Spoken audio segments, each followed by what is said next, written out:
महात्मा उपासक डॉक्टर सोहनराज तातेड़ पुनरुत्थान और आत्मविज्ञान के बाद अब ला रहे हैं सनातन सत्य, जैसी दृष्टि वैसी सृष्टि, कुदरत कुदरती रचना। भाई और बहनों, मातृशक्ति को नमन। आपका हार्दिक स्वागत है, अभिनंदन है, सत्कार है। सनातन सत्य यह दृष्टि विज्ञान पर आधारित है। दृष्टि विज्ञान का अर्थ होता है रियल पुरुषार्थ।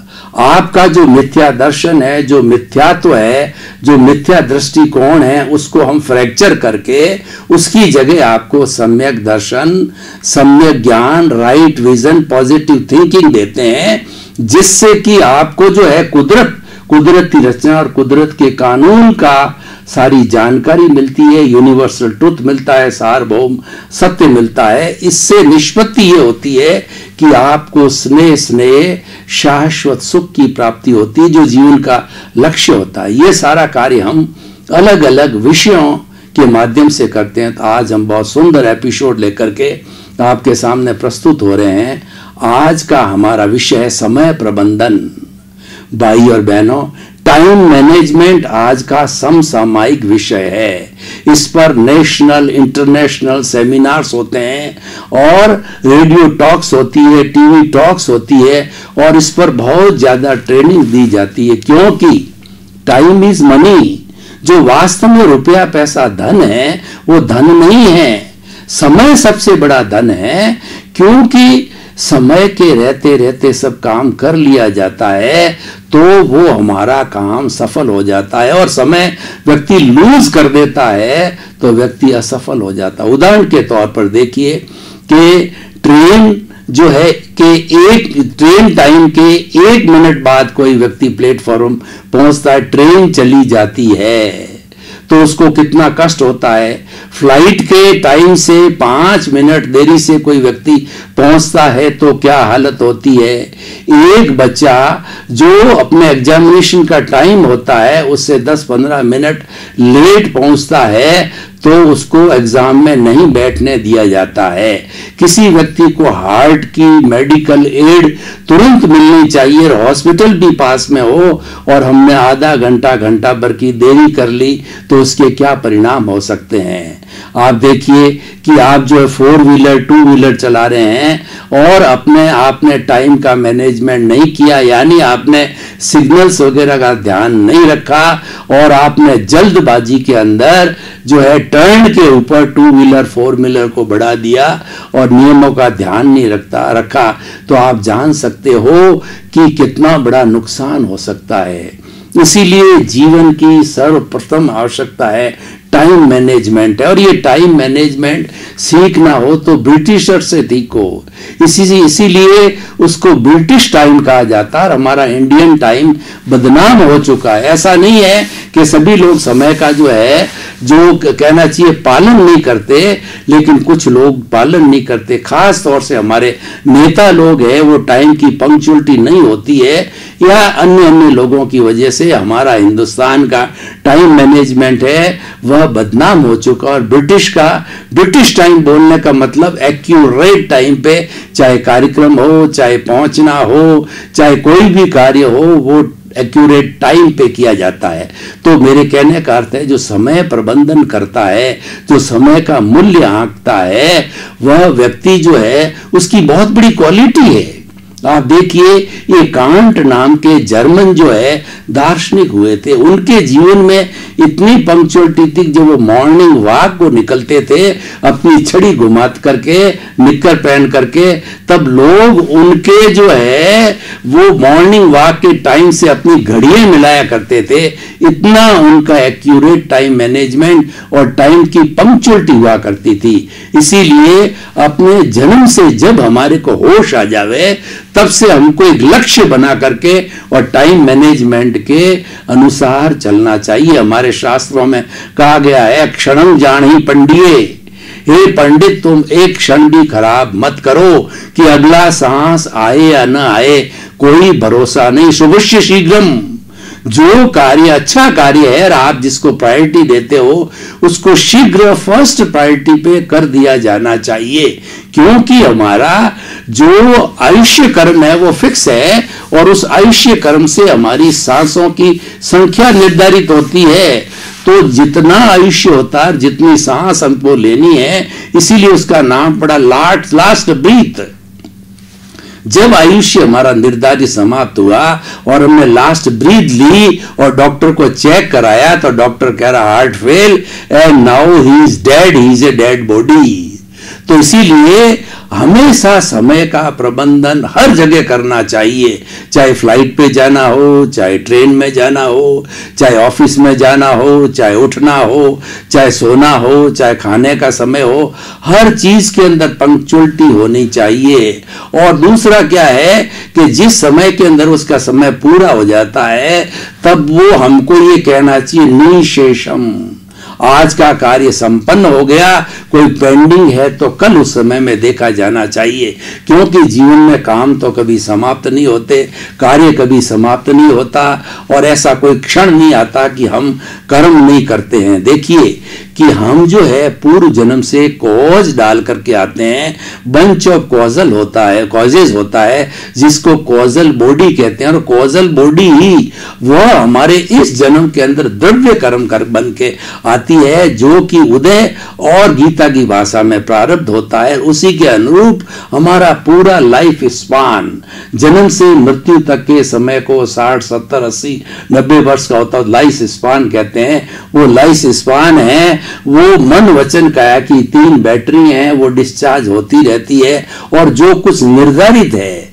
वह हम करते रहते हैं। उसके अंदर कई बार क्या होता है कि ये कहते हैं कि ये काम मैंने किया, ये मकान मैंने बनाया, सीए मैं बना और मेरे बच्चे को इंजीनियर मैंने बनाया, मेरे बच्चे को पैरों पर मैंने खड़ा किया। लेकिन भाइयों, ये यूनिवर्सल ट्रुथ नहीं है। सनातन सत्य तो ये है कि इसके अंदर आप स्वतंत्र हो। आप जो जो कॉजल बॉडी लेके आए हो पिछले जन्म से, जो भाव डाल के आए और जन्म के अंदर वो द्रव्य कर्म बन रहा है, उसके अनुरूप चल रहा हो, तो उसके अंदर आपका कोई भी जो कहना चाहिए उसके अंदर बहुत बड़ा कंट्रीब्यूशन नहीं है। वो तो व्यवस्थित शक्ति करा रही है और हम जो है अपने अभिमान के वशीभूत होकर के अपने आप को कर्ता मान लेते हैं, जबकि वास्तव में इस दुनिया में कोई कर्ता होता ही नहीं है, कर्ता हो ही नहीं सकता है। पूरे विश्व के अंदर कोई कर्ता हो ही नहीं सकता है।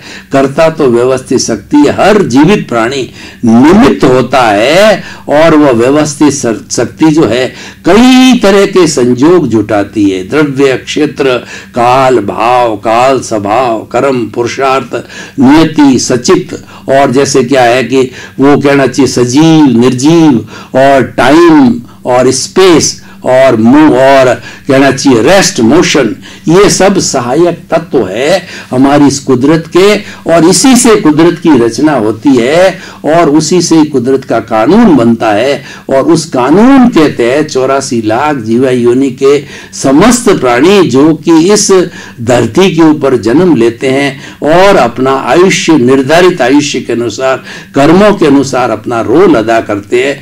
वो तो मात्र एक जो स्टेज पर अपना नाटक करने के लिए आए हैं। रंगमंच ये जगत है और कर्म खिलावन हार और नाना रूप बनाए के और चेतन खेलन हार। ये संसार है एक रंगमंच के समान है।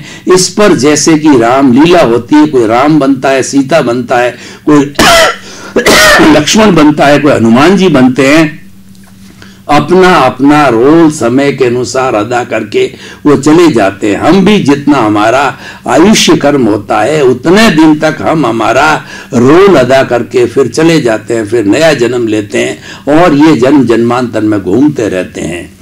टाइम मैनेजमेंट, अब टाइम मैनेजमेंट हमें करना है, लेकिन टाइम मैनेजमेंट में हमको प्राथमिकता किसमें देनी है ये भी हमें ध्यान देना है कि हमारे सामने दो तरह के जगत है। एक जगत तो हमारा भौतिक जगत है, जो इंद्रियों का जगत है, जो व्यवहार का जगत है, जो हमारी आंखों के सामने है और वह हम भोग रहे हैं। वो तो हमारे पिछले जन्म के कॉजेज का इफेक्ट है।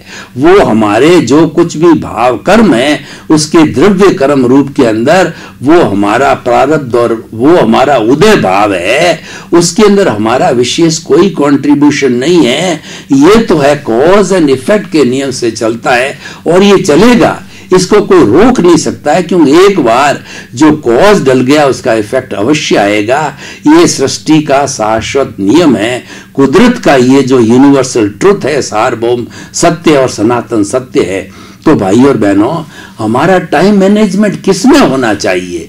तो व्यवहार जगत के टाइम मैनेजमेंट की तो मैंने बहुत की है। अब जो है हम उस समय को, क्योंकि हमारे जो इस नेचर माँ ने कहिए या हमारे शुभ कर्मों ने कहिए या हमारे पुण्योदय ने कहिए कि हमारे को ये मनुष्य जन्म है, बहुत ही सुंदर जन्म मिला है।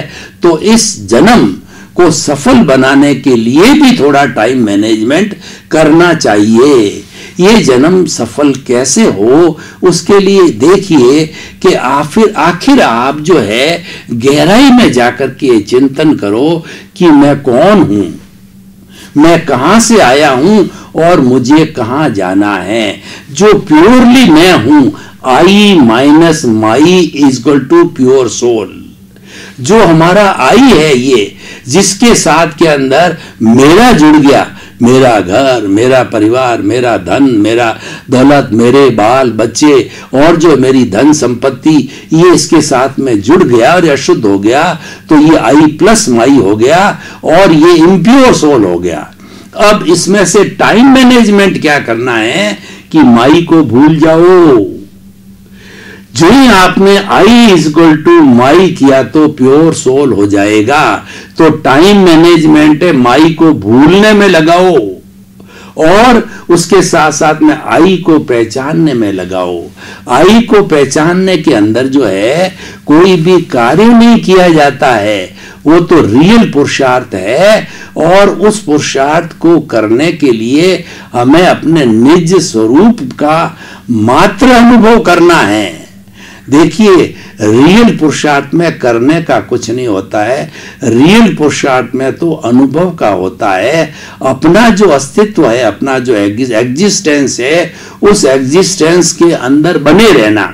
हमारे जो है साथ में, क्योंकि ये कॉजल बॉडी लगी हुई है, वो भी साथ साथ में चल रही है, तो वो हमारे एग्जिस्टेंस पे हम जाने का जो ही प्रयास करेंगे वो हमारा हाथ खींचेगी। हमारे एग्जिस्टेंस को बताने वाली हमारी प्रज्ञा का जगत है। और प्रज्ञा जागृत कब होती है? जब सदगुरु से, ज्ञानी पुरुष से हमको ज्ञान मिलता है, तभी हमारे जीवन का सही टाइम मैनेजमेंट होता है।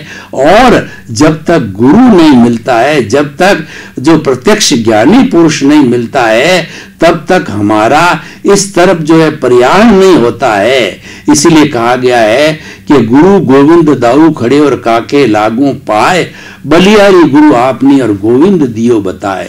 गुरु बिना ज्ञान नहीं होता है। इसीलिए जो है गुरु और गोविंद मन हरि भगवान खड़े हैं दोनों। तो जो भक्त कहता है कि मैं तो पहले गुरु का चरण वंदन करूंगा, क्योंकि गुरु की वजह से ही मुझे जो है भगवान के दर्शन हुए हैं। तो गुरु को जो है एक ज्ञान का दर्जा दिया गया। गुरु का मतलब अंधकार, रू मतलब दूर करने वाला।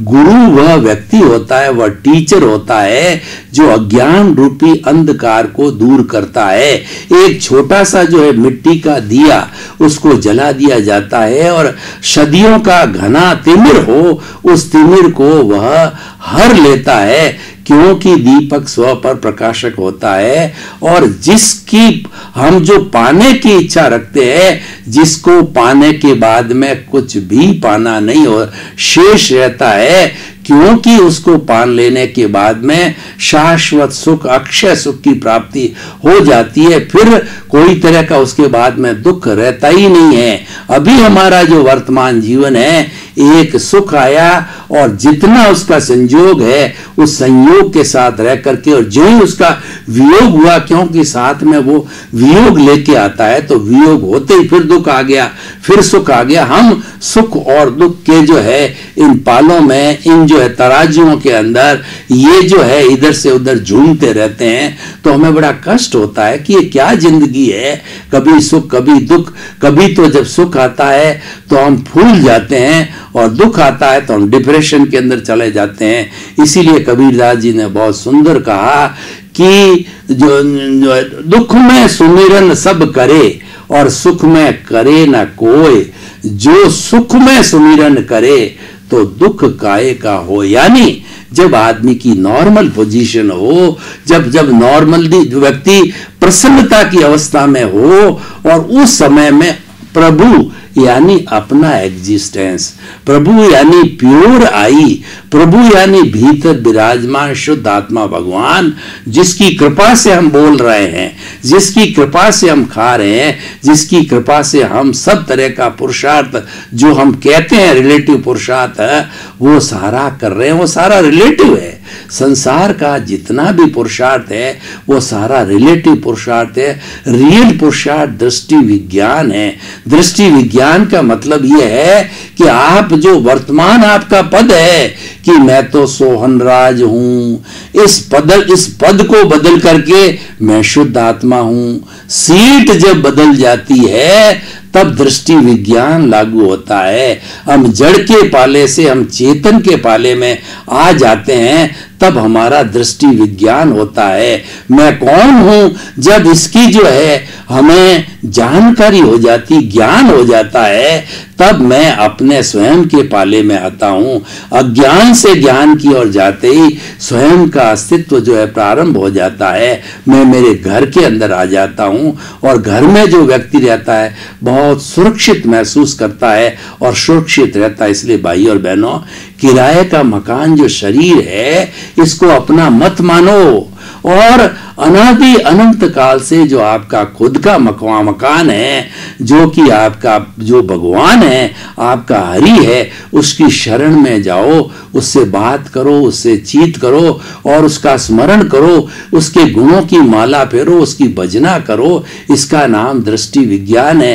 ये सारा कार्य प्रज्ञा करवाती है, और ये प्रज्ञा जो है ज्ञान लेते ही जो है हमारी जो भीतर विराजमान मूल स्वरूप में शुद्ध आत्मा भगवान है, वह अक्रिया है, उसके शरीर नहीं है। लेकिन जो है ज्ञान की प्राप्ति से जो है भाव सत्ता आत्मा की जागृत होती है, वो प्रज्ञा है।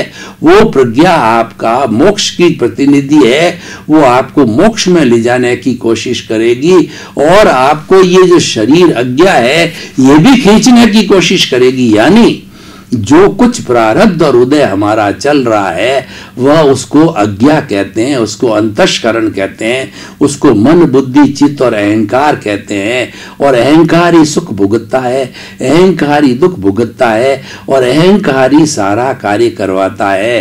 अहंकार भी दो तरह का होता है, मृत अहंकार और लाइव अहंकार। ज्ञान मिलने के बाद के अंदर लाइव अहंकार मर जाता, मृत अहंकार है। लेकिन मृत अहंकार भी जन्म जन्मांतर से इकट्ठा किया हुई कॉजल बॉडी है, उसको भी जलाना होता है, उसको भी जीरो करना होता है, उसको भी समाप्त करना होता है। वो समाप्त हुआ तो आप प्योर आई के अंदर आ गए, शुद्ध आत्मा भगवान में निवास करने लगे। तो हम टाइम मैनेजमेंट की बात कर रहे थे। इसके दो रूप है, एक बाहरी जीवन का टाइम मैनेजमेंट जिसकी हमने बहुत व्याख्या की, और उसके बाहर के टाइम मैनेजमेंट के साथ में हम आपको बताना चाहते हैं कि आप मैनेजमेंट करिए टाइम मैनेज का, प्रतिदिन का, फिर वीक का, और उसके बाद में फोर्टनाइट का, फिर मंथली और फिर ईयरली। उन सब का जो है आप प्रायोरिटी बनाइए, असाइनमेंट ऑफ द प्रायोरिटी। एक दिन में अगर आपको 10 काम करने हैं तो 10 काम की सूची बनाइए, और वो प्रायोरिटी वाइज कि सबसे पहले जो है शुभस्य शीघ्रम करने वाला कौन सा कार्य है वो पहले किया जाना चाहिए। और इस तरीके से दूसरी प्रायोरिटी, तीसरी प्रायोरिटी, चौथी प्रायोरिटी और पूरी प्रायोरिटी दिन भर नहीं होती है तो नेक्स्ट डे के अंदर फिर उसकी नई प्रायोरिटी बनाइए। इस तरीके से ये हम वीकली प्रायोरिटी, मंथली प्रायोरिटी और ईयरली प्रायोरिटी बना करके हम अपना कार्य करते हैं। लेकिन कुल मिलाकर के हमारे व्यवहार जगत के अंदर समझना ये है कि हम जो कुछ भी हमारा प्रारब्ध और हमारा उदय भाव चल रहा है उसके साथ तन्मयाकार नहीं होना है, क्योंकि वो तो राग द्वेष का पुतला है। आप अगर तन्मयाकार उसके साथ में हो गए, इसका मतलब वो राग द्वेष फिर नए राग द्वेष को अर्जित करेगा, फिर वो मल्टीप्लाई करेगा और जन्म जन्मांतर का जो कार्बन शरीर राग द्वेष हमारे पर जो भरा पड़ा है आत्मा के साथ में, आत्मा के असंख्य चेतनामय परमाणुओं के पिंड को हम आत्मा कहते हैं। वो प्योर सोल होता है। उस प्योर सोल के एक एक आत्म प्रदेश पर असंख्य असंख्य जो है कर्मों के प्रदेश होते हैं, कर्मों के पुद्गल होते हैं, वो राग द्वेष कहलाता है। तो उसका घनत्व, उसका वॉल्यूम और बढ़ा देते हैं, जबकि हमारा लक्ष्य है कि उसका वॉल्यूम घटाना है। उसका वॉल्यूम घटाने का मतलब हमारे में हर क्षण समता भाव आना चाहिए। ये समय का सबसे बड़ा बेस्ट टाइम मैनेजमेंट है कि आप जो है भीतर विराजमान प्रभु से प्रार्थना करो टाइम मैनेजमेंट के लिए कि हे मेरे भीतर विराजमान शुद्ध आत्मा भगवान, मुझे ऐसी शक्ति दो, जागृति दो कि मेरा राग द्वेष घटता रहे और इसकी प्रतिरोधात्मक शक्ति संभाव बढ़ता रहे। और ये प्रकृति का नियम है कि जब राग द्वेष घटेगा तो संभाव बढ़ेगा, संभाव घटेगा तो राग द्वेष बढ़ेगा, क्योंकि हमें राग द्वेष को शून्य करना है। ये बातें मानव जीवन में ही हो सकती है।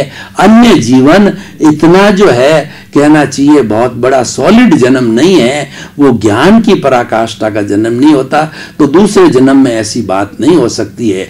दूसरा, भीतर विराजमान प्रभु से प्रार्थना कीजिए, हे प्रभु मैं जो है मेरे द्वारा किसी को दुख ना हो, दुख ना हो, दुख ना हो, और मेरा किसी के प्रति मेरे मन में बुरे भाव न आए, बुरे भाव न आए।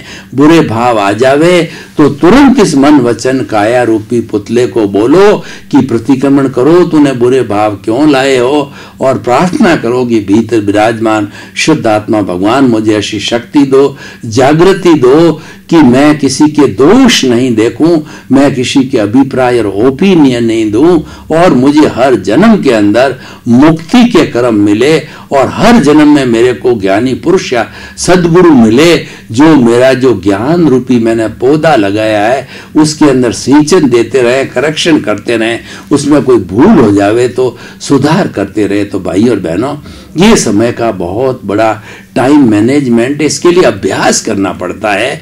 और अभ्यास करने के बाद जब टाइम मैनेजमेंट जीवन के अंदर सद जाता है तो जीवन का एक अंग हो जाता है, और ये बहुत ही अच्छा अंग है। जो टाइम मैनेजमेंट करने वाला व्यक्ति है वो जीवन के अंदर बहुत ऊंचाई पर चढ़ जाता है, वो शिखर पर चढ़ जाता है, वो महापुरुष हो जाता है, वो संत पुरुष हो जाता है, वो पूजनीय हो जाता है। इसीलिए भाई और बहनों, टाइम मैनेजमेंट के ऊपर हमेशा कंसंट्रेट कीजिए और अपनी लाइफ स्टाइल का इसको अभिन्न अंग बनाइए, क्योंकि ऐसा कहा गया है कि yesterday has gone away, tomorrow never exist, the moment of the present is with you to do something. जो प्रेजेंट का मोमेंट है वही टाइम मैनेजमेंट है। टाइम मैनेज का मतलब वर्तमान में रहो। आप जो है रहो भीतर, जियो बाहर। रहो भीतर का अर्थ यह है कि आपका जो अस्तित्व है, आपका जो दृष्टि विज्ञान है, आपका जो प्रज्ञा का जगत है, उस जगत के साथ में रहो और उससे संपर्क बनाओ। और जो आपका बाहर का जगत है जिसके आप निमित्त बन करके आए हो, जो साथ में लेके आया हो, वो चल रहा है, उसको चलने दो, उसमें मात्र ज्ञाता दृष्टा भाव रहो। तन्मयाकार नहीं होना है, क्योंकि वह आपका अव्वल तो पुरुषार्थ है ही नहीं है, वो तो उदय और प्रारब्ध बाहर है। फिर भी आप समझते हो कि मेरा वो सारी शुभ प्रवृत्तियां मेरा रिलेटिव पुरुषार्थ है, तो कोई बात नहीं है, रिलेटिव पुरुषार्थ है, लेकिन मूल रियल पुरुषार्थ का होता है, क्योंकि रिलेटिव पुरुषार्थ होता है उसके साथ में पुण्य का बंध होता है, और उस पुण्य के बंध के लिए हमें बहुत से और आगे उसको खपाने के लिए, उसको भोगने के लिए हमें और बहुत से जन्म लेने पड़ते हैं। मनुष्य का जन्म है या देवलोक का जन्म है, उसके अंदर कम से कम 10,000 साल जो है देव जो है गति के अंदर अधिक से अधिक 33 सागरोपम का समय लगता है। उन सुखों को भोगने में सारा समय लगा दे तो हमारे जैसे यहाँ जो मनुष्य जीवन का जन्म है, ऐसे हजारों जन्म निकल जाते हैं। तो सुभश्य शीघ्रम वाली बात हो, आप तो लक्ष्य बना दीजिए, आप टाइम मैनेज के साथ में इस जीवन का लक्ष्य बढ़ाओ, हर वक्त ऐसे भाव बाते रहो कि हे सिमंदर स्वामी भगवान, मुझे शीघ्र आपके चरणों के अंदर बुलाओ, मुझे आपके चरणों में जन्म लेना है, क्योंकि हमारे यहाँ भरत क्षेत्र जिसमें निवास करता हूँ वो मुक्ति अभी बंद है। वो जम्बू स्वामी के समय से, भगवान महावीर के समय के बाद से जो है वो बंद हो चुकी है, लेकिन मुझे मुक्ति को जाना जो आपके यहाँ खुली है, तो मुझे वहाँ पर टिकट दीजिए, एंट्री दीजिए, और उसके लिए जो आप अच्छा टाइम मैनेज मतलब दृष्टि विज्ञान करो, आप रियल पुरुषार्थ करते रहो और अच्छी भावना बाते रहो, तो अच्छे भावों के साथ में वो समय अवश्य आता है। क्योंकि आज के ही हमारे भाव है, आने वाले जन्म के अंदर वही कॉजल बॉडी जो है, अच्छे या बुरे जैसे भाव होते हैं उसी के अनुरूप ही हमें जो है द्रव्य कर्म कहना चाहिए, या हमारा जो उदय और प्रारब्ध मिलता है। तो भाई और बहनों, बहुत ही सुंदर विषय हम निष्कर्ष की भाषा में बात करते हैं कि टाइम मैनेजमेंट है, हमारे बाहरी जीवन और भीतरी जीवन दोनों में टाइम मैनेजमेंट होना चाहिए, और एक क्षण भी प्रमाद नहीं करना चाहिए। आलस्यानाम शरीरस्थो महान रिपु, जो ये आलस्य है इस शरीर का सबसे बड़ा शत्रु है। आलसी आदमी क्या कहता है कि आज करे सो काल कर, और काल करे सो परसों, इतनी जल्दी क्या पड़ी है, अभी जीना है बरसों। वो तो करता रहेगा। मैं आपको एक इससे संबंधित कहानी बताना चाहता हूं कि जो वेल्स नाम के जो है वो बहुत बड़े व्यक्ति हुए हैं। उनके बचपन की बात है, वेल्स हमेशा अपनी क्लास में प्रथम आता था। तो एक बार क्या हो गया कि वह आलस के अंदर आ गया, तो आलस में आने से जो टीचर ने जो है एक निबंध लिखने के लिए दिया गया, तो वेल्स ने आलस्य के कारण कहा अभी तो महीने भर का समय दिया है, अभी तो पूरा महीना पड़ा। फिर उसकी सिस्टर ने रिमाइंड कराया कि तुम्हारे को निबंध लिखना है। तो 15 दिन निकल गए, 20 दिन निकल गए, 28 दिन निकल गए। फिर जब समय नजदीक आया, 1-2 दिन में उसने निबंध लिखा। तो क्योंकि उसने जल्दी से लिखा था तो बहुत अच्छा निबंध नहीं बना, तो दूसरा व्यक्ति जो सेकंड पोजीशन पे आता था, उसने पूरे महीने भर परिश्रम किया, उसका निबंध नंबर 1 पे आ गया, वेल्स का सेकंड पे आ गया। भाई और बहनों, आपका बहुत बहुत धन्यवाद। आप हमारा सनातन सत्य कार्यक्रम देखते रहिए। सनातन सत्य कार्यक्रम आपको दृष्टि विज्ञान देता है, आपको रियल पुरुषार्थ कराता है, आपको यूनिवर्सल ट्रूथ देता है, सार्वभौम सत्य बताता है, जीवन की अल्टीमेट रियलिटी बताता है। और वो रियलिटी के बाद में आपको अनुभव होगा कि धीरे धीरे मुझे परमानेंट सुख की ओर मैं प्रयाण कर रहा हूं, ब्लिस की ओर जा रहा हूं। इसी क्रम में आपका जीवन आनंदमय और मंगलमय हो। आपके प्रति बहुत बहुत शुभ। महात्मा उपासक डॉक्टर सोहनराज तातेड़ पुनरुत्थान और आत्मविज्ञान के बाद अब ला रहे हैं सनातन सत्य, जैसी दृष्टि वैसी सृष्टि, कुदरत कुदरती रचना।